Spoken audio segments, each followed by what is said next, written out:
The suit fit perfectly. It was a deep charcoal gray single-breasted, with a subtle sheen that only caught the light when you moved just right. I'd bought it 6 months ago, a week after I got the call from the retirement home that they were going to give me this award. The Lifetime of Service plaque, a golden eagle on a piece of polished mahogany. It was supposed to be the capstone, the final acknowledgement of 42 years of teaching high school history, of coaching the debate team, of showing up for every single parent, teacher night even when my own kids were home with a sitter. I adjusted the cufflinks silver. They'd been a gift from my late wife. She'd been gone 6 years now, and I still couldn't bring myself to wear any other pair. The click of the metal against the dresser top was a familiar, hollow sound. I looked at myself in the mirror over the dresser, an old man's red back, gray hair, thinning at the crown, deep lines around the eyes and mouth, a face that had seen too many disappointments in Lee A. Wren to hide them all. I straightened my tie, navy blue with tiny gold dots, and May Retha had picked it out for my 50th birthday. I'd worn it maybe 3 times since she passed. It still smelled faintly of her perfume, lavender and vanilla. I closed my eyes for a moment and breathed it in.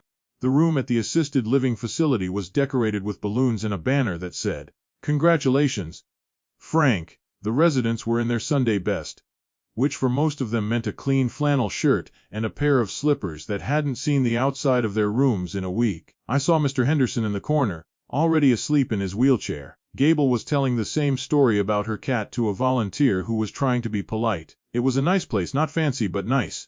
The kind of place where the staff remembered your name and the coffee was always fresh. I'd paid for it with the money from my retirement fund, the one I'd started contributing to when I was 22 years old. Every month without fail, I'd put away a little more. I'd never told anyone how much was in there, not my children, not even Emma. She knew I was full. She didn't know I was meticulous.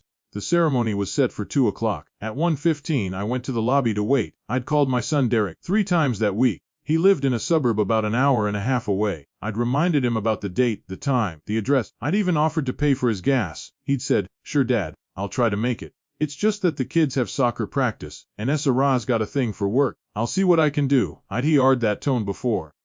Distant tone of a man who had already decided he had better things to do. My daughter Melissa had been more direct.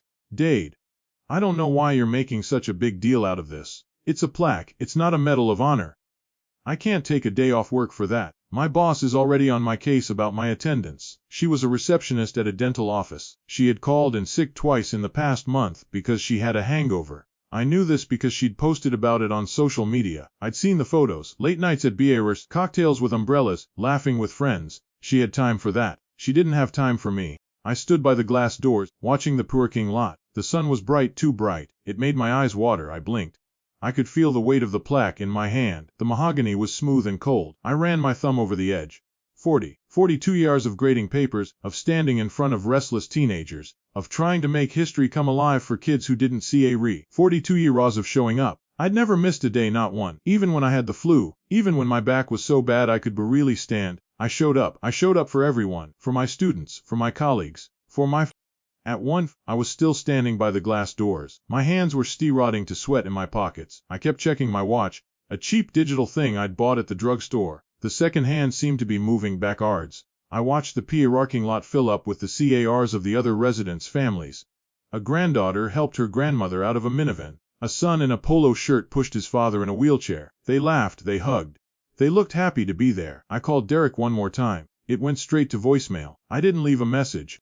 I called Melissa. She picked up on the second ring. "Dade." "I know," I said. "I just wanted to hear your voice." There was a pause. "I'm busy, Dad. I'll call you tomorrow." "You said that last week." "Dade, never mind. Go back to whatever you were doing." I hung up. The phone was in my hand. I shoved it back into my pocket. I looked out at the parking lot one more time. The empty spaces where their cars should have been seemed to mock me. They were the only empty spaces in the lot. Everyone else's family had shown up. Everyone else's children had made the time. Everyone else's lives weren't too busy for a single afternoon. I went back to the main hall and took my seat on the stage. The director of the facility, a young woman named Patricia with a perpetual smile, patted me on the shoulder. "Are you ready? Frank, your family's here, right?" I looked out at the audience, 40 people, mostly the residents and a few volunteers. The seats I'd saved for Derek, Melissa, and their families were conspicuously empty. They were the only empty seats in the room. They looked like missing teeth in a smile. I could feel the eyes of the other residents on me. Some of them were kind. Some of them were curious. A few of them, I knew, were pitying me. I'd seen that look before, the look that said, "Poor old Frank. His kids don't love him." I hated that look. I hated being the object of sympathy. "They're running late," I said. "Traffic." Patricia nodded and started her introduction. She talked about my years of service, my dedication to the youth of our community. The words washed over me. I wasn't listening. I was watching the back door, hoping it would swing open, hoping to see Derek's familiar slouch, Melissa's hurried stride, hoping they'd remembered, hoping they'd made the effort. The door never opened. Patricia called me to the podium. I stood up, my knees popping slightly. I took the plaque. It was heavier than I expected. I looked at the golden eagle. It looked back at me with blank, shiny eyes. I gave a short speech. I thanked the facility, the staff, the volunteers. My voice was steady. It always was. That was the thing about being a teacher for 42 years. You ran to deliver a lesson even when your hayrack was crumbling. You ran to keep your face neutral, to keep your hands still, to project a calm you didn't feel. I'd had a lot of practice hiding my feelings from my own children. When I sat down, the applause was polite. Mrs. Gable was still talking about her cat. Mr. Henderson woke up and started clapping, then realized the clapping was already over. He looked confused. I didn't blame him. I felt confused. I felt like I was watching my own life from a distance, like I was a stranger in my own skin. After the ceremony, people came up to shake my hand. "Frank, well deserved. You must be so proud." I smiled and nodded and said thank you. I was a ghost at my own piece. I felt like I was floating. I felt like I was outside my own body, watching myself go through the motions. I found Patricia in the hallway. "Frank, I didn't get to say hello to your family. Did they make it?" I looked at the plaque in my hands. The gold eagle glinted under the fluorescent lights. "They couldn't make it. Work commitments." Patricia's smile faltered for just a second. She was a professional. She recovered quickly. "Well, I'm sure they're very proud of you. Why don't you go sit down? We're about to cut the cake." I nodded and walked away. I didn't want cake. I didn't want anything. I just wanted to be alone. I went to the garden in the back, a small fenced-in area with a few benches and some rose bushes. It was empty. The sun was warm, but I felt cold. I sat on the bench and stared at the rose bushes. The petals were a deep, violent red. They looked like small, bleeding hearts. The thorns were sharp and unforgiving. I reached out and touched one. It pricked my finger. A tiny bead of blood welled up. I watched it, fascinated. It was the most real thing I'd felt all day. I thought about May. She would have been there.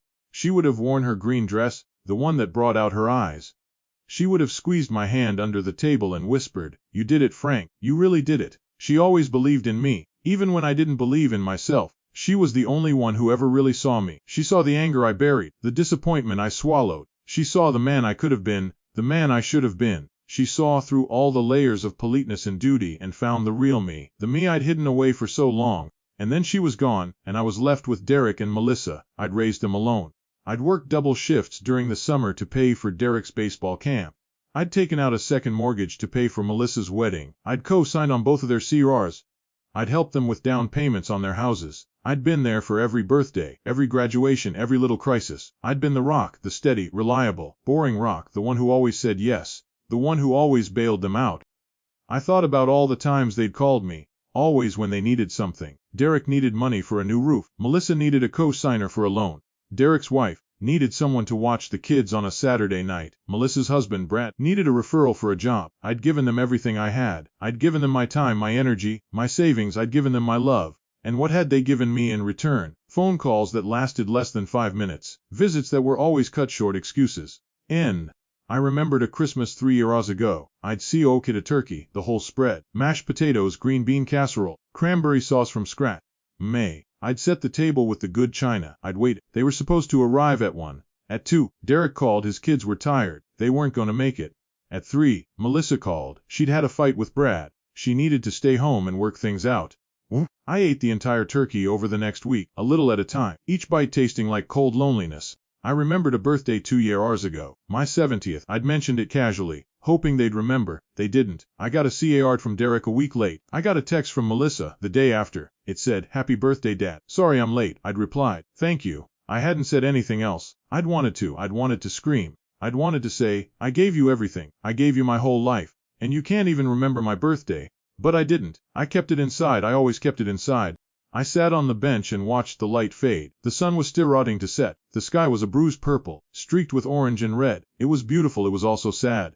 It was the kind of sunset that made you feel small and insignificant, like a speck of dust in a vast, indifferent universe. I felt invisible. I felt like I'd spent my whole life being invisible. A good father, a good teacher, a good man, but invisible. People saw what they wanted to see. They saw the uniform, the role, the function. They didn't see the person underneath. They didn't see the man who had dreams of his own. They didn't see the man who had a fire inside him, a fire he'd banked and smothered for decades because he was too red to let it burn. I could feel the anger building. It was a low, steady burn, like embers smoldering under ash. I'd felt it for years, but I'd never let it show. I'd always swallowed it, tamped it down, buried it under layers of patience and duty. But it was still there. It was always there. It had been there the day Melissa told me she was too busy to come to the hospital when I had my Hey Art Ca. It had been there the day Derek told me he didn't have time to help me move the furniture when I was downsizing. It had been there every time they dismissed my feelings, my needs, my existence. And then there was my daughter-in-law. She was the worst. She didn't even try to hide her contempt. I'd hear her talking to Derek once, when they thought I was asleep. "We're never going to get ahead if we keep throwing money at your father," she'd said. "He's a drain, he's old. He's not going to be around much longer anyway." I'd lain there in the dark, my hands clenched into fists. I'd wanted to walk out there and confront her. I'd wanted to tell her I'd hey Artie every word, but I hadn't. I'd stayed silent, because that was what I did. I was the bigger person. I was the peacemaker. I was the one who sacrificed. And they'd taken advantage of it. They'd taken advantage of me. They'd drained my savings with their endless requests. They'd chipped away at my self-respect with their casual dismissals. They'd made me feel like a burden, a nuisance, a relic from a bygone era. And the worst rot was, I'd let them. I'd let them because I was too red to be alone. I'd let them because I'd thought that if I was patient enough, kind enough, generous enough, they'd eventually see me. They'd eventually love me the way I loved them. But they never did, they never would, and I was rotting to realize that. I looked at the plaque in my hands. The eagle was still staring at me with its blank, golden eyes. It didn't see. It was just a piece of wood and metal. It wasn't going to love me. It wasn't going to make me feel worthy.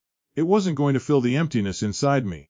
I didn't even know why I'd wanted the art in the first place. Maybe I'd wanted anyone, to finally say, well done. Maybe I'd wanted proof that my life mattered. Maybe I'd wanted validation from a world that had forgotten about me.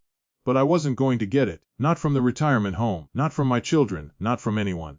I was going to have to give it to myself. And then I heard footsteps, slow, full footsteps on the gravel path. I didn't look up. I didn't want to see anyone. I just wanted to be left alone with my shame. I wanted to sit in the dark and let the silence swallow me whole. Mr. Frank, the voice was young, male, a voice I hadn't heard in 15 years, a voice I'd convinced myself I'd never hear again. I looked up. A young man was standing a few feet away. He was tall and lean, with dark hair that was a little too long and a jaw that was just beginning to show a shadow of stubble. He was wearing a navy blue suit that was slightly too big for him, like he'd borrowed it from a bigger friend. He held a small bouquet of white daisies. They were wilted, drooping in the heat. He held them like they were precious, like they were the most important thing in the world. He looked nervous. He was shifting his weight from one foot to the other. He looked at me with a nervous smile. There was something in his eyes, something familiar. "Mr. Frank," he said again. "I'm sorry I'm late. I had to take the bus, and it was running slow." I squinted at him. I didn't recognize him. He wasn't a resident. He wasn't a volunteer. He was too young to be a volunteer. He was brilliant. But there was something about his face, the shape of the jaw, the set of the shoulders, something that stirred a memory I'd buried deep down. "I'm sorry," I said, my voice rough. "Do I know you?" He stepped closer. He held out the daisies. They were slightly wilted from the heat. "These are for you. I know you like daisies. My dad used to say they were Ruther's favorites." My heart stopped, not literally, but it felt like it did. I felt a jolt, a cold rush of air in my lungs. I looked at the young man's face. I looked at his eyes, a deep, familiar shade of brown, and then I saw it. The shape of the jaw, the set of the shoulders, the way he held his hands, slightly awkward, slightly apologetic. I saw the ghost of a man I'd known my entire adult life, a man who'd been gone for 15 years. "Tommy," I whispered. "Tommy, is that you?" He nodded. His eyes were wet. "Yeah, Mr. Frank, it's me, Tommy O'Brien." I stood up. The plaque fell from my hands. I set it down on the bench. I looked at him. I looked at the man who was standing in front of me, a man I hadn't seen since he was a boy of 8, my best friend's son, my late best friend's son, the boy I'd promised to take care of, the boy I'd let slip away. "What are you doing here?" I asked. My voice was shaking. "How did you know?" He smiled. It was a sad smile. "My dad told me, before he passed, he told me to look after you. He said you were the best man he ever knew. He said if anything ever happened to him, I was supposed to be there for you. I'm sorry it took me so long. I'm sorry I missed the ceremony. I wanted to see you get that RR. He would have wanted to see it. I felt a lump in my throat, painful lump. I tried to swallow it, but it wouldn't go away. I looked at this boy, this man, who had come here on a bus, in a borrowed suit with wilted daisies, to celebrate a man he really remembered. He had no reason to be here. He'd had every excuse to stay away, but he'd come, he'd made the effort, he'd shown up. I thought of Derek. I thought of Melissa. I thought of the empty chairs. I thought of all the yeahs I'd given them, all the love I'd poured into them, all the sacrifices I'd made. And I thought of what I got in return. A son who couldn't be bothered to miss a soccer practice. A daughter who couldn't be bothered to ask for a day off. A daughter-in-law who saw me as a financial drain. A son-in-law who treated me like an inconvenience. And here was Tommy O'Brien, a boy I'd practically raised, a boy I'd abandoned out of grief and guilt, a boy who had every reason to hate me, and he'd shown up. He'd come all the way across the country on a bus, with nothing but a backpack and a handful of wilted flowers. I realized in that I had been wrong about everything. I'd been wrong to think that blood was thicker than water. I'd been wrong to think that my children would eventually come around. I'd been wrong to think that being patient, being generous would ever make them love me. They didn't love me. They never had. They just used me. They'd used me for my money, my time, my good, and when I had nothing left to give, they discarded me. But Tommy, who wasn't even my son, had shown me more loyalty and love in 5 minutes than my own children had shown me in 5 years. I looked at the empty chairs in my mind. I looked at the plaque in my hands, and I felt something shift inside me, something cold and hard and determined. I wasn't going to let them do this to me anymore. I wasn't going to let them walk all over me, use me and then forget about me. I wasn't going to be invisible anymore. I wasn't going to be the quiet, patient old man who never said a word. I was going to show them. I was going to show them all. I took a deep breath. I looked at Tommy. Come on, I said. Let's go home. Tommy nodded. He picked up the plaque and handed it to me. I took it. It felt different now. It felt heavier, but it also felt like a beginning. A beginning of something I didn't quite understand yet. Something that was going to change everything. We walked out of the J. Rodden together. The sun had fully set. The sky was DRK. But I could see lights in the distance. Lights that promised a new day. A new beginning. I didn't know what was coming. I didn't know how I was going to do it, but I knew with absolute certainty that I was done being a doormat. I was done being invisible. I was done being the quiet, patient, suffering old man. I was going to make them see me. I was going to make them feel what I'd felt. I was going to make them pay for every single slight, every single insult, every single moment of neglect. I was going to take everything I had, everything I'd built, and I was going to use it to show them exactly who they'd been ignoring. And when they came crawling back, begging for my forgiveness, I was going to be ready. I was going to give them the one thing they'd never expected from me, the truth. The night air was cool against my face. I breathed it in. It tasted like freedom. The drive home was silent. I had one hand on the steering wheel and the other resting on the plaque in my lap. Tommy sat next to me, looking out the window at the Da streets. The streetlights cast long, uneven shadows across his face. He looked tired. He looked like a man who had been carrying a heavy load for a very long time. I knew that look. I saw it in the mirror every morning. I pulled into the driveway of my house. It was a modest bungalow, small and unassuming, with a front porch that sagged slightly in the middle and a lawn that I kept immaculate out of habit more than pride. The house had been in my family for 40 years. It was the same house where Ma Retha and I had raised our children. The same house where she'd taken her last breath. It was the same house where I'd sat alone on countless nights, wondering where I'd gone wrong. I turned off the engine. The silence that followed was thick and heavy. I could hear the ticking of the engine coaling down, the distant bark of a neighbor's dog. I didn't move. I just sat there, staring at the DA windows of my own house. Tommy's voice was soft, hesitant. "Are you okay?" I let out a long, slow breath. "I don't know, Tommy. I really don't know." He didn't press. He just sat there waiting. He had his father's patience, that quiet, unshakable calm that Bill always see a ride with him. I remembered the day Bill died. I remembered the phone call, the frantic drive to the hospital, the white sheets and the beeping machines. I remembered the look on Tommy's face when I told him his father wasn't coming home. He hadn't cried. He just sat there, his small hands clenched into fists, his face pale and stoic. He'd looked exactly the way his father used to look when he was facing something difficult. Quite steady, unbreakable. "He was a good man," I said, my voice really a whisper. "Your father. He was the best man I ever knew." It was a sad, tired smile. "He used to say the same thing about you." I shook my head. I wasn't anything like him. "You were to him," Tommy said. "He trusted you more than anyone. He said you were the only man who never let him down. I felt a pang of guilt, sharp and immediate. I had let Bill down. I'd promised to take care of his son, and I'd failed. I'd been so consumed with my own grief, my own responsibilities, my own children, that I'd let Tommy slip away. I'd let him disappear into a world I knew nothing about. And now he was here, standing in my driveway, looking at me like I was still the man his father had trusted. I reached for the door handle. Let's go it. I'll make us some coffee. The house was dark and quiet. I flicked on the lights. The living room was the same as it had always been. A worn sofa, a coffee table with a few magazines on it, a bookshelf filled with old textbooks and novels I'd read a dozen times, a framed photograph of Arutha on the mantelpiece, her smile frozen in time. I looked at it, the same way I looked at it every night, and felt the familiar ache in my chest.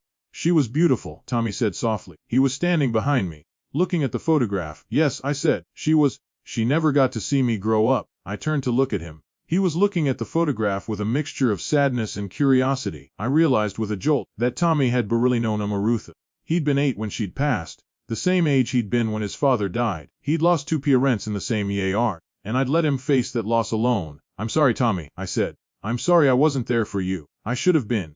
I should have fought harder to keep you in my life. Tommy shook his head. You had your own family, Mr. Frank. You had your own kids to take care of.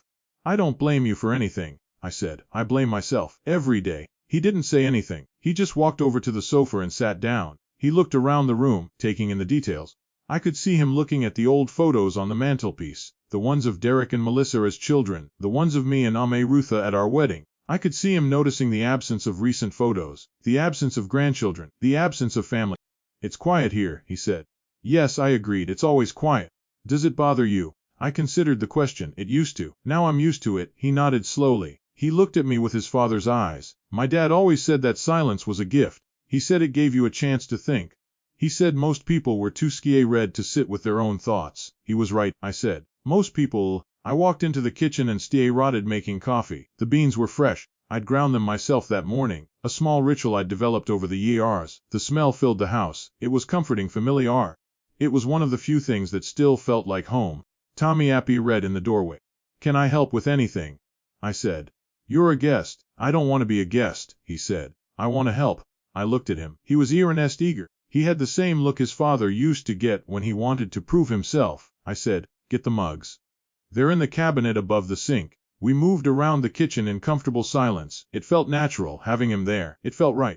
I hadn't realized how much I'd missed having someone else in the house, someone to talk to, someone to share a cup of coffee with, someone who didn't look at me with pity or contempt.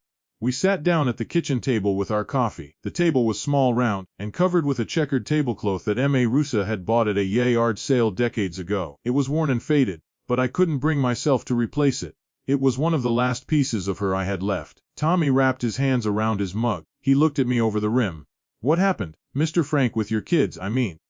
What happened to make them treat you like that? I sighed. I'd been expecting this question. It was the question I'd been avoiding for years, the one I couldn't answer even to myself. I don't know, I admitted. I don't know where I went wrong. I gave them everything. I gave them my time, my energy. I was there for every important moment. I taught them right from wrong. I loved them. I loved them more than anything. And somehow, somewhere along the way, they stopped loving me back. Maybe it's not your fault, Tommy said gently. Maybe they're just selfish, I said.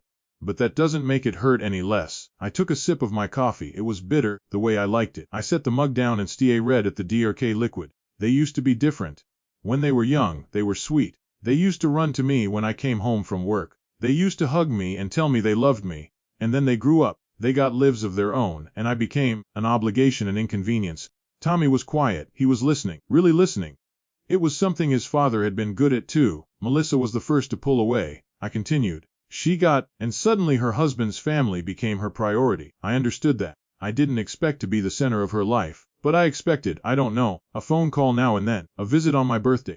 Something to show she still remembered I existed. And Derek was always the more distant one. He was never the dewy-arm, affectionate type.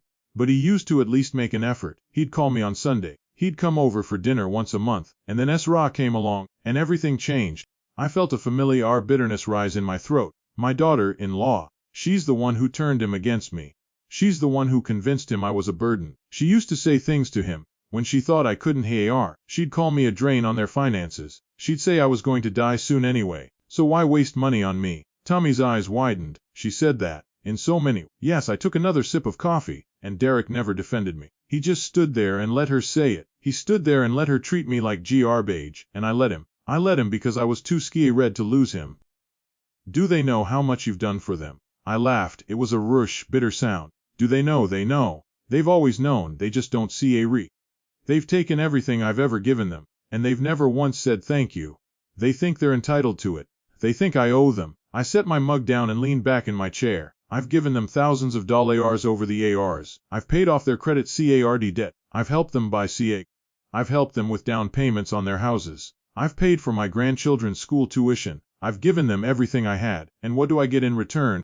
Empty chairs, broken promises, silence. Tommy was staring at me. His face was pale. That's terrible, he said. I had no idea. Nobody has any idea, I said. That's the point. I've kept it all inside. I've been the quiet, patient old man who doesn't complain. I've been the one who says, it's fine. I understand, but it's not fine. I don't understand. And I'm tired of pretending. I looked at Tommy. I saw the sympathy in his eyes, the compassion. It was the first time in years that someone had looked at me with anything other than pity or contempt.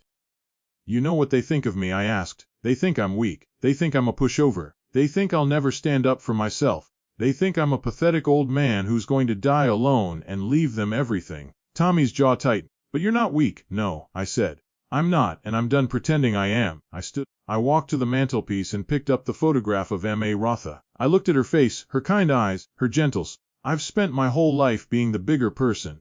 I've spent my whole life turning the other cheek, and what has it gotten me?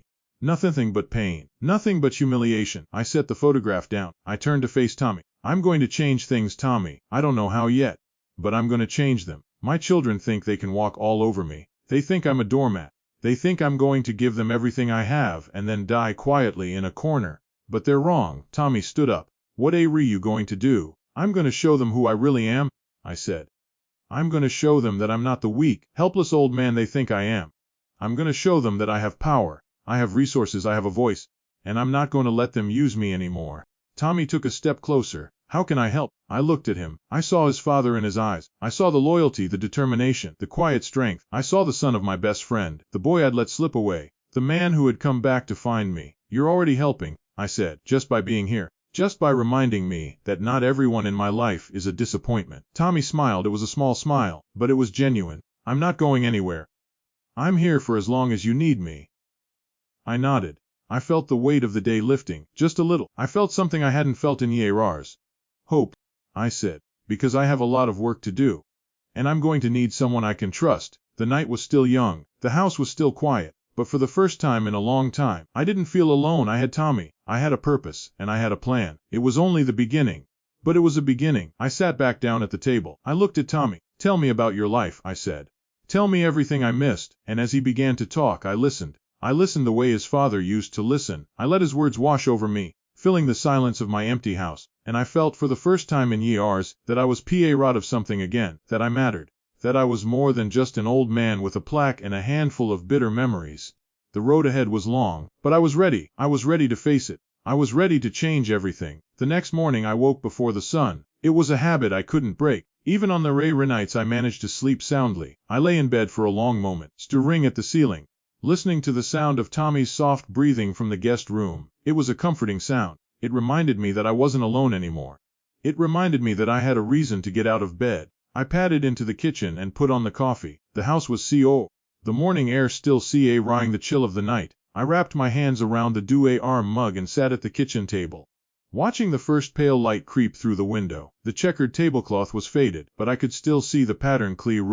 Marie had picked it out. She'd said it reminded her of a picnic we'd had on our first date. I'd been 22, fresh out of college, full of hope and not much else. She'd been 20, with a laugh that could light up a room. We'd sat on a blanket in a pier, eating sandwiches and watching the clouds. She'd talked about her dreams, about the life she wanted to build. I'd listened, and I'd promised to build it with her. I'd kept that promise. I'd built a life with her, and then she'd left me to live in it alone.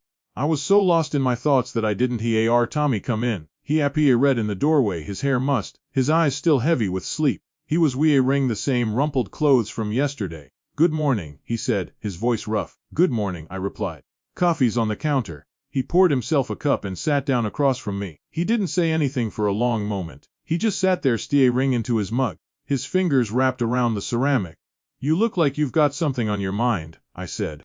He looked up. His expression was thoughtful. I was just thinking about what you said last night, about your kid, about everything you've given them, and I was thinking, why haven't you ever stood up to them? Why haven't you ever told them how you feel? I set my mug down. It was a fair question. It was the question I'd been asking myself for years, I said. I was afraid of losing them. I was afraid of being alone. I thought if I just kept giving, kept being patient, they'd eventually see how much I loved them. They'd eventually come around. And now, I looked at him. Now I realize that's never going to happen. They're never going to come around. They're never going to see me for who I really am. They're never going to appreciate anything I've done for them, and I'm done waiting. Tommy nodded slowly. So what's your plan? I took a deep breath. I'm going to invite them over. All of them. Derek, Melissa, Sarah, Brad. I'm going to tell them the truth. I'm going to tell them everything I've kept bottled up for all these years. And I'm going to show them exactly what they've thrown away. Show them how I smiled. It was a cold smile, one I didn't recognize on my own face. I'm going to show them my bank statements. I'm going to show them my investment portfolio. I'm going to show them exactly how much I'm worth. They think I'm a penniless old man who's going to die and leave them nothing. They think they've already squeezed everything they can out of me. They're going to find out just how wrong they are. Tommy's eyes wide. You're going to tell them how much money you have. I'm going to show them, I said. I'm going to show them everything. And then I'm going to tell them that they're not getting a single penny. But won't that make them angry?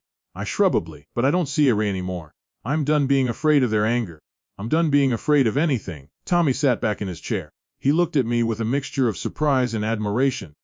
You've really thought this through. I've had a lot of time to think, I said. 6 years of sitting in this house alone, wondering what I did wrong.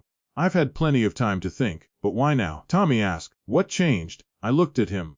I looked at the young man sitting across from me, the boy I'd let slip away, the man who had come back to find me. You changed, I said. You showed up. You showed me that not everyone in my life is a disappointment. You reminded me that there are still people worth fighting for. And you reminded me that I still have a voice. Tommy looked down at his coffee. His cheeks flushed slightly. I didn't do anything special. Yes, you did, I said. You showed up.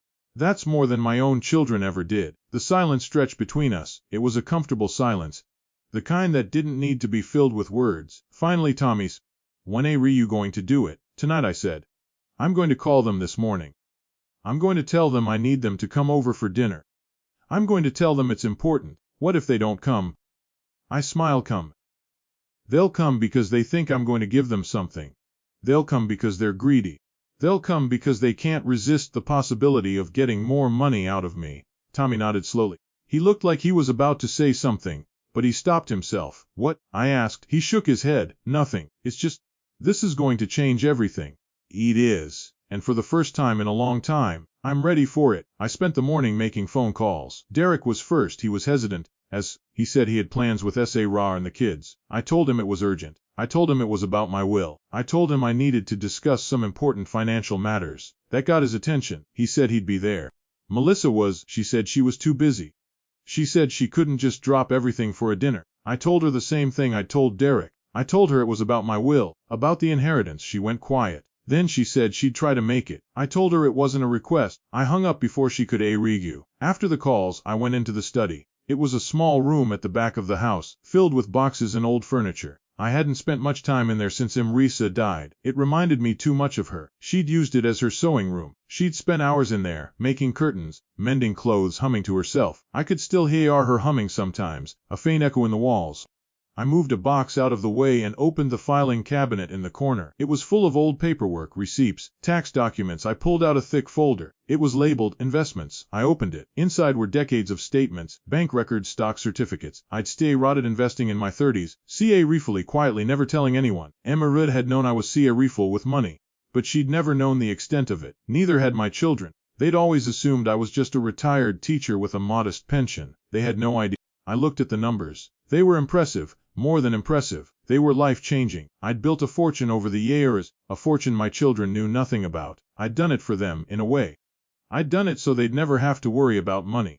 I'd done it so I could leave them something. But they'd never show me any gratitude. They'd never show me any respect. They'd treated me like a burden, a drain on their resources. And now they were going to learn the truth. I closed the folder and set it on the desk. I ran my hand over the cover. It was worn and faded, like everything else in my life. but it held the key to everything. It held the key to my future. Tommy Appy read in the doorway. Everything okay? I nodded. Everything's fine. I'm just getting ready. He stepped into the room. He looked at the folder on the desk. Is that it? Is that the money? I nod again. It's more than they'll ever know, and tonight, I'm going to make sure they know exactly how much they've lost. Tommy's expression was serious. They're going to be furious. They're going to try to guilt you. They're going to try to manipulate you. I know, I said, and I'm ready for it. He walked over to the desk and looked at the folder.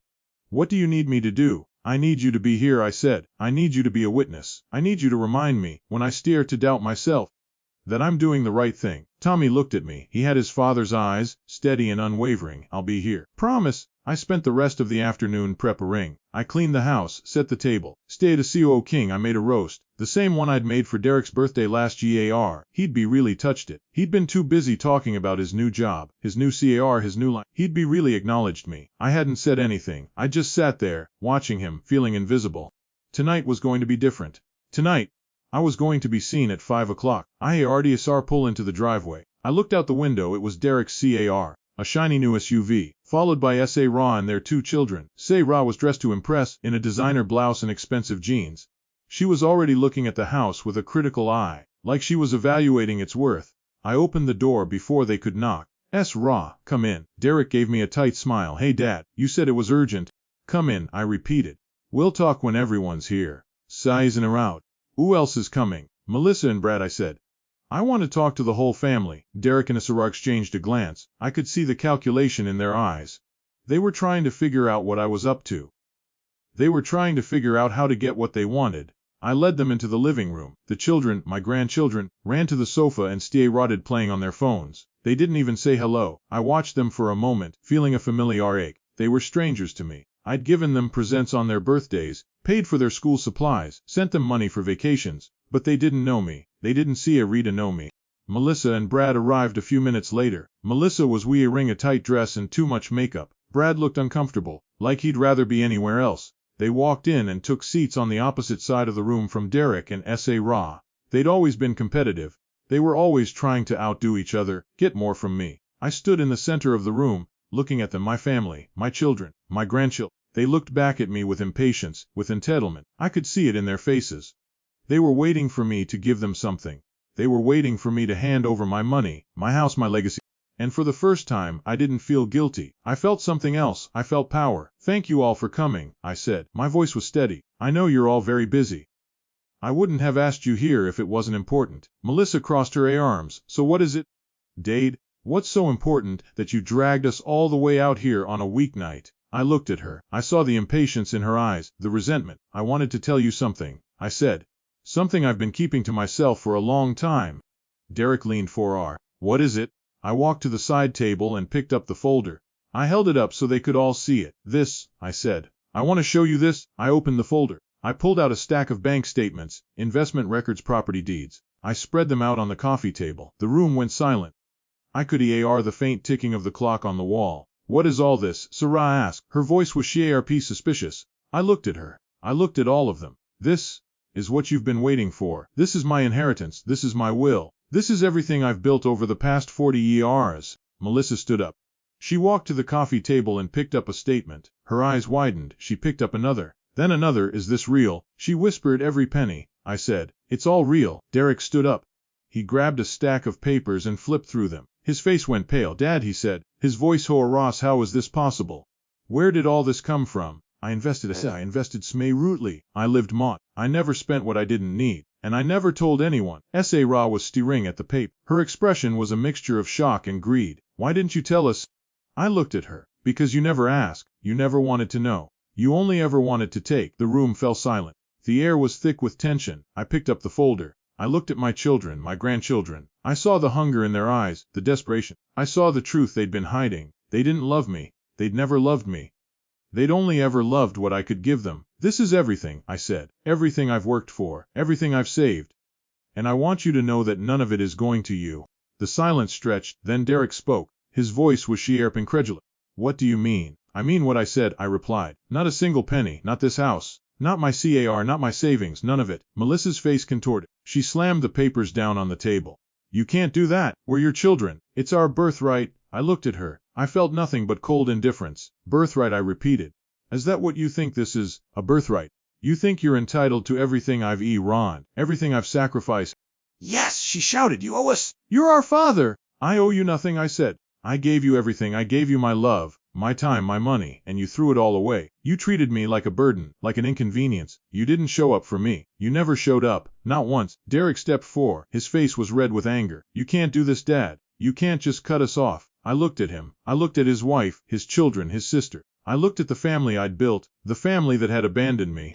I can do whatever I want, I said. It's my money, and I'm done being used. Tommy Appy read in the doorway. He didn't say anything. He just stood there, watching a silent witness. Sarah's eyes flicked to him. Who is this? She demanded. Someone who showed up, I said. Someone who didn't have to. Someone who proved that loyalty isn't about blood. It's about choice. Derek's eyes widened. He looked at Tommy, then at me. I could see the gears turning in his head. What are you saying, Dad? Are you leaving everything to him? I smiled. It was a cold, assured smile. That's for me to decide. But tonight, you're all going to see exactly what you've lost. I felt a surge of power, a sense of release. It was intoxicating. It was freedom. I looked at my children, my grandchildren. I saw their shock, their anger, their desperation, and I knew, in that moment, that I'd made the right choice. This is only the beginning, I said.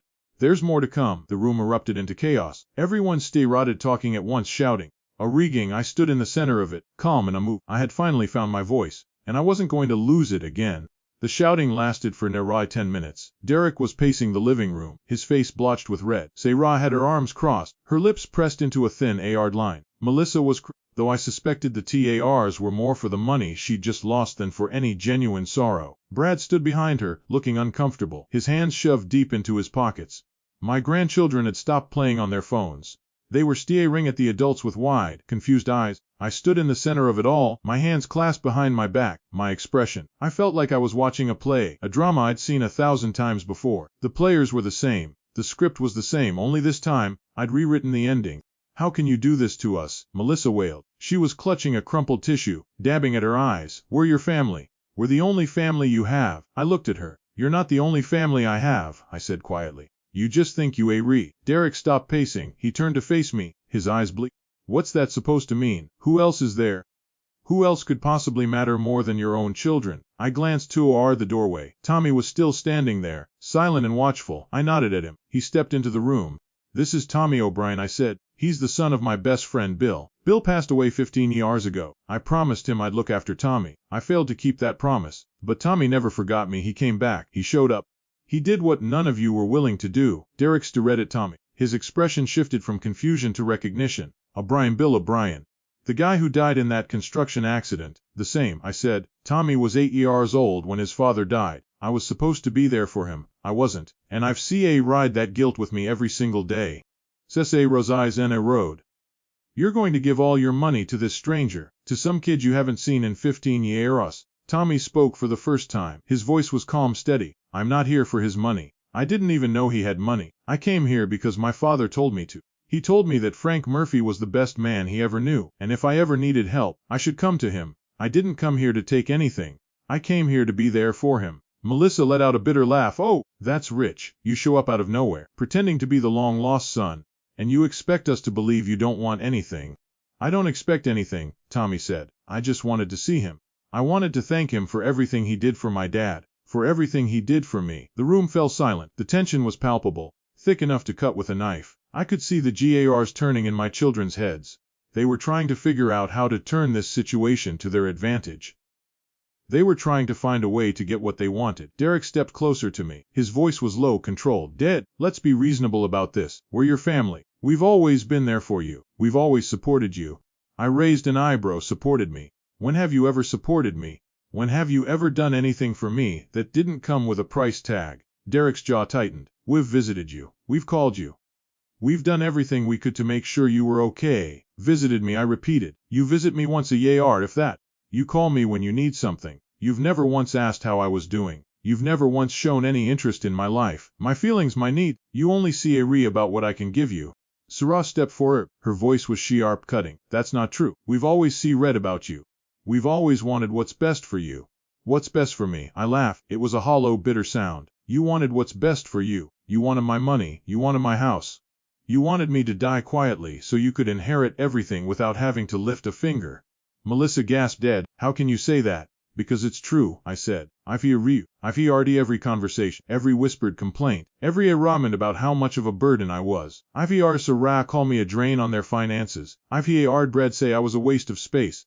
I've heard both of you talk about how I should just hurry up and die so you could get your hands on my money. The room went deathly quiet. My children stared at me, their faces pale, their mouths open. I'd never spoken to them like this before. I'd never confronted them with the truth. Derek was the first to recover. He shook his head, a nervous, jerky motion. That's not true. You're twisting things. You're making things up. Am I? I walked to the mantelpiece. I picked up a small, framed photograph. It was a picture of Amira, taken a few months before she died. She was sitting in the gay Rudin, a book in her lap, a gentle smile on her face. She looked happy. She looked at peace. I spent my entire life trying to be a good father, I said. I gave you everything. I sacrificed everything for you. And what did I get in return? Neglect. Contempt. I set the photograph down and turned to face them. I'm done. I'm done being invisible. I'm done being used. I'm done being the quiet, patient old man who never complains. Melissa was crying again. This time, the tears seemed genuine. Dad, please. We love you. We've always loved you. No, I said. You love what I can give you. There's a difference. Sarah stepped. Her voice was softer now, more conciliatory. Frank, maybe we've made some mistakes. Maybe we haven't been as attentive as we should have been, but we're family. We're all you have. Don't throw that away. I looked at her. I saw the calculation behind her eyes. She was trying to manipulate me, trying to appeal to my sense of duty, my need for connection. I'd seen that look before. I'd fallen for it 100 times. I'm not throwing anything away, I said. I'm finally standing up for myself. Derek ran a hand through his hair. He looked frustrated, cornered. What do you want from us, Dad?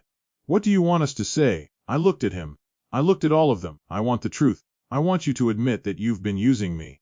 I want you to admit that you don't love me. I want you to stop pretending. The silence stretched. My grandchildren shifted uncomfortably.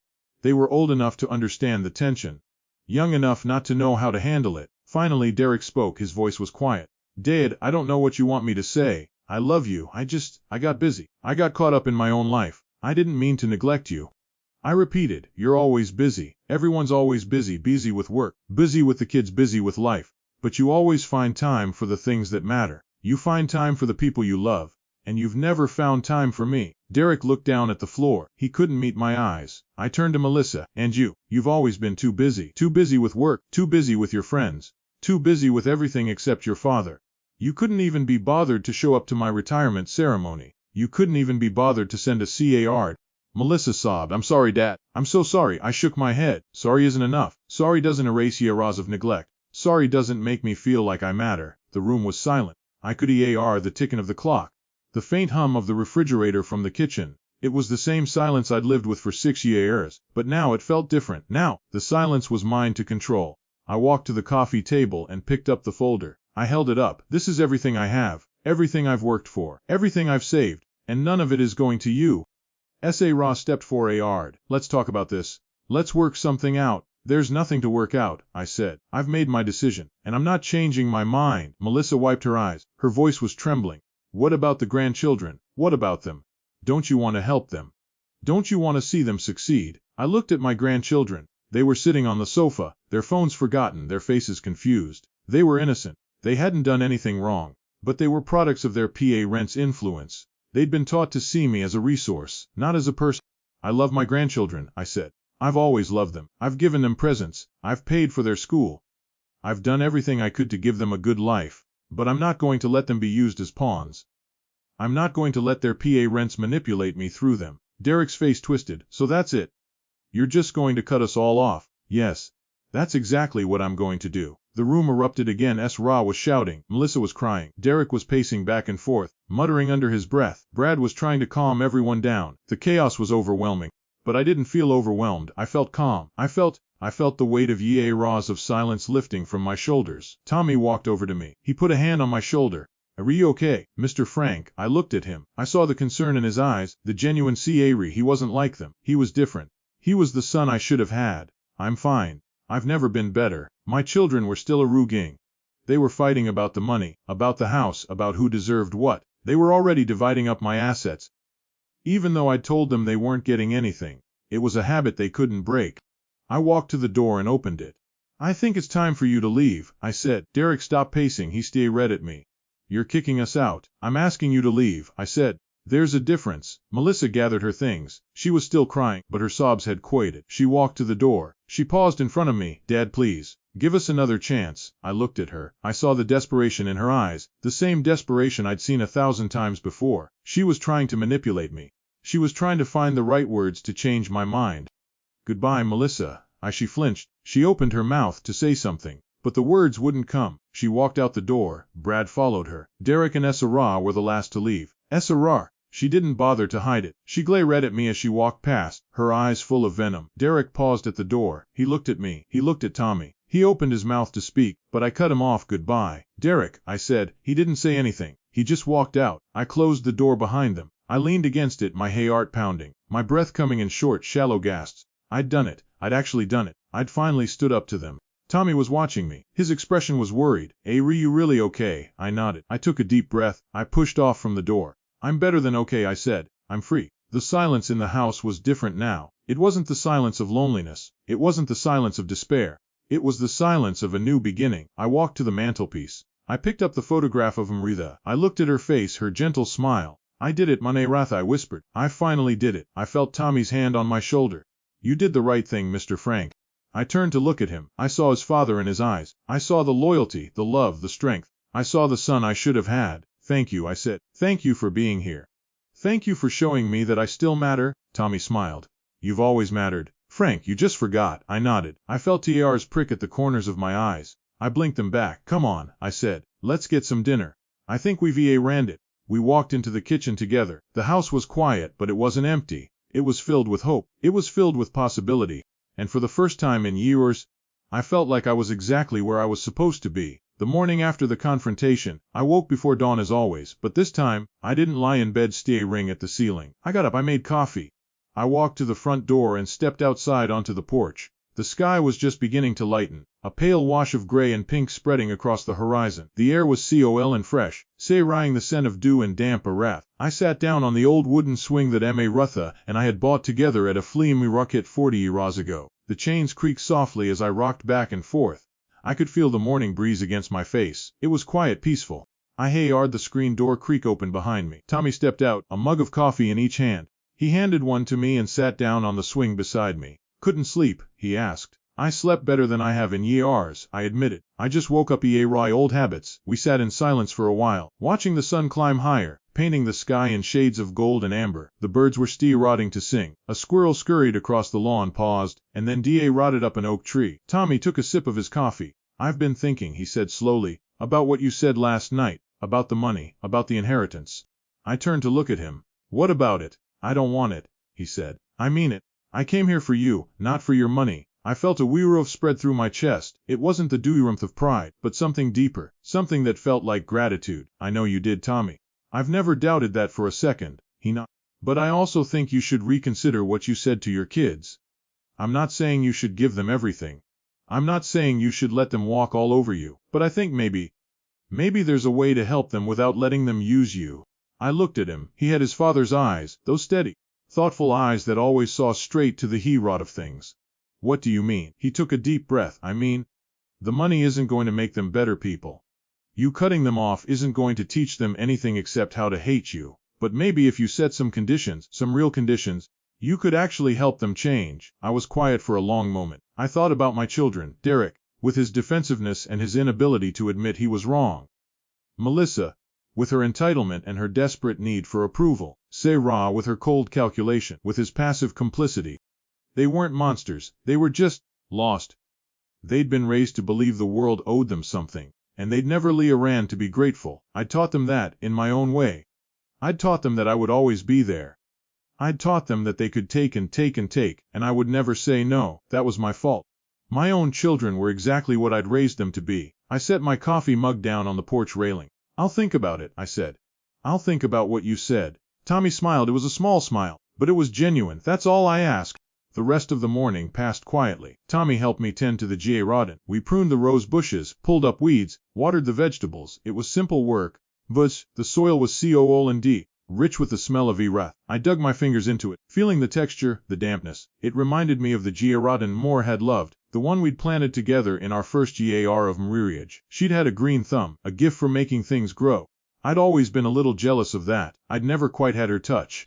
But I was Lee Ring. It was never too late to Lee Warren at noon. I made lunch, sandwiches with ham and cheese, a bowl of soup from a can. It wasn't fancy, but it was simple and it was good. Tommy and I sat at the kitchen table, eating in comfortable silence. The checkered tablecloth was still there, faded and worn. I ran my hand over it. It felt like home after lunch. I went into the study. I opened the filing cabinet and pulled out the folder. I spread the documents across the desk. The numbers Stie read back at me, impressive, substantial, life-changing.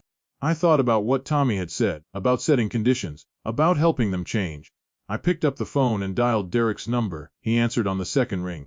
Date. His voice was cautious. Boo-rai. Derek, I said, I want you to come over. Bring Melissa, bring Esra and Brad too. He paused. Why? What is this about? Just come, I said. It's not another fight. It's a conversation. He was quiet for a moment. Then he said, we'll be there in an hour. They arrived in 45 minutes. Derek and Esra were first, followed by Melissa and Brad. Everyone looked tense. Everyone looked defensive. They sat in the living room, just like last night, but there was no shouting this time. There was no chaos. There was only a heavy expectance. I stood in front of them. Tommy stood in the doorway, just as he had before. I'd asked him to stay. I wanted him to witness this. I asked you here, I said, because I want to make a proposal. Esra leaned for our proposal. I said, I'm not going to cut you off completely. I'm not going to leave you with nothing. But there are conditions. Derek's eyes narrowed. What kind of conditions? I pulled a sheet of paper out of my pocket. I'd written it down that morning, while Tommy was in the shower. It was a list. 10 items, simple things really. Things that any family should be able to do. Number 1, I read aloud. You will call me once a week, not a text, a phone. We will talk for at least 15 minutes about something that isn't money. Melissa shifted uncomfortably. That's reasonable. Number 2, I continued. You will visit me at least once a month. A real visit, 2 hours minimum. Not a drive-by, not a pop-in, a visit. S.A. Roz, but she didn't a rig. Number 3, you will show up to my important events. Birthday, anniversaries, odd art ceremonies. If I have an event, you'll be there. Derek nodded slowly. Number 4, I said, you will stop calling me a burden. You will stop talking about me as if I'm a problem to be solved. You will treat me with respect, in my presence and out of it. S.A. Roz cheeks. She didn't say anything. Number 5, I said, you will stop using your children as pawns. You will not guilt me into giving you things by bringing them up. You will not use them to manipulate me. Melissa started crying. It was a soft. I don't think she was trying to manipulate me this time. I think she was genuinely moved. 6, I said, you will make amends. Each of you will do something for me, something meaningful. I don't see what it is, but it has to be genuine. 7, you will get help, counseling, therapy, whatever you need. Your behavior is not healthy, for you or for me. Derek looked down at his hands. He didn't argue. You will learn to say thank you, not just to me but to each other, to the people who matter in your lives. Gratitude is not a weakness, it's a strength, Don, I said. You will stop treating this house like a bank. You will stop coming to me whenever you need money. If I choose to help you, it will be because I want to help you, not because you've guilted me into it. I paused. I looked at each of them in turn. You will stop pretending I'm already dead. The room was silent. I could hear Derek breathing. I could hear Melissa's quiet sobs. These are my conditions, I said. These are the terms of your inheritance. If you can agree to these terms, if you can commit to them, I will reconsider my will. You won't get everything, but you'll get enough. Enough to build a better life. Enough to break the cycle. I folded the paper and put it back in my pocket. You don't have to decide right now. You can think about it. You can talk about it. But I'm not going to wait forever. If you want to be peer out of my life, you have to prove it. Derek stood up. He walked over to me. He put his hand on my shoulder. Date, I'm sorry, he said, for everything, for all of it. I looked at him. I saw the sincerity in his eyes. I saw the regret. I know, son, I know. Melissa stood up. She hugged me. It was a real hug, not the kind she gave when she wanted something. It was warm and genuine. I'm sorry too. Daddy, I'm so sorry. I hugged her back. I could feel her tears on my cheek. I love you, Melissa. I've always loved you. I just need you to love me back. She pulled away. She was smiling through her tears. I do love you, Dad. I really do. S.A. didn't say anything. She just nodded. Brad gave a small, tight smile. I looked at Tommy. He was still standing in the doorway. He was smiling. It was a proud smile. The kind his father used to give me when I'd done something right. Come on, I said to my children. Let's have dinner, together. I made the roast again. The same roast I'd made for Derek's birthday. This time he ate it. He ate every bite. He even asked for seconds. Melissa helped me set the table. Sarah brought a bottle of wine. Brad played with the grandchildren in the living room. For the first time in years, my house felt like a home. After dinner I walked outside. The night was clear and Seoul. The stars were out, scattered across the sky like diamonds on black velvet. I sat on the porch swing and looked up at them. Tommy came out and sat down beside me. It went well, he said. I agreed. Better than I expected. Are you going to give them the money? I thought about it. Eventually, but not all at once. I'm going to make them run it. I'm going to make them prove they've changed. That's fair, Tommy said. I looked at him. You still don't want any of it? He shook his head. No, I just want to build a life of my own, a life I can be proud of. A life like my dad would have wanted for me. I smiled. You're a good man, Tommy O'Brien. Your father would be proud of you. He looked at me, his eyes glistening in the steel light. He would have been proud of you too, Mr. Frank. He always was. The night was quiet. The air was, I felt a sense of peace I hadn't felt in years. I'd finally stood up for myself. I'd finally taken control of my life. And I'd finally found a way to move forward. I looked at the house. The lights were on. I could hear my grandchildren laughing inside. The sound of my children's voices mingling with the distant hum of the television. It was the sound of family. It was the sound of home. Martha would have loved this. She would have loved seeing everyone together. She would have loved the laughter, the noise. She would have loved knowing that I hadn't given up. The porch swing creaked as I rocked back and forth. The stars were bright above me, and for the first time in a long time, I felt like the future was something to look forward to. Tommy stood up. I'm going to head inside. You coming? In a minute, I said. I just want to sit here a little longer. He nodded and walked inside. The screen door creaked shut behind him. I sat alone on the porch, surrounded by the quiet of the night. I could hear the faint chirping of crickets, the rustle of leaves in the breeze. I could see the rose bushes, and full of thorns, waiting for the morning sun. I smiled. I couldn't help it. It was a small smile, but it was real. It was the smile of a man who had found his voice, a man who had found his worth, a man who had found his way home. I looked up at the sky. Thank you, Bill, I whispered, for trusting me, for believing in me, for sending your son. I don't know if he heard me, but I like to think he did. I sat on the porch a little longer, feeling the weight of the night around me. It was a comfortable weight. It was the weight of a life well lived, a life finally being lived on my own terms. The stars, the night kept going, and I was ready for whatever came next. I stood up slowly, my knees aching, my back. I walked to the screen door and paused. I turned back to look at the porch, the swing, the rose bushes. I looked at the house, the home I'd built with Mamrita, the home I'd nearly lost. I wasn't going to lose it again. I wasn't going to lose myself again. I pushed open the screen door and walked inside. The dewy earth of the house wrapped around me like a familiar embrace. I could hear laughter from the living room. I could hear Tommy's voice, my children's voices, my grandchildren's voices. I walked toward the sound. I was ready to join them. I was ready to be part of something again. The rest of my life was just beginning, and this time, I was going to live it the right way.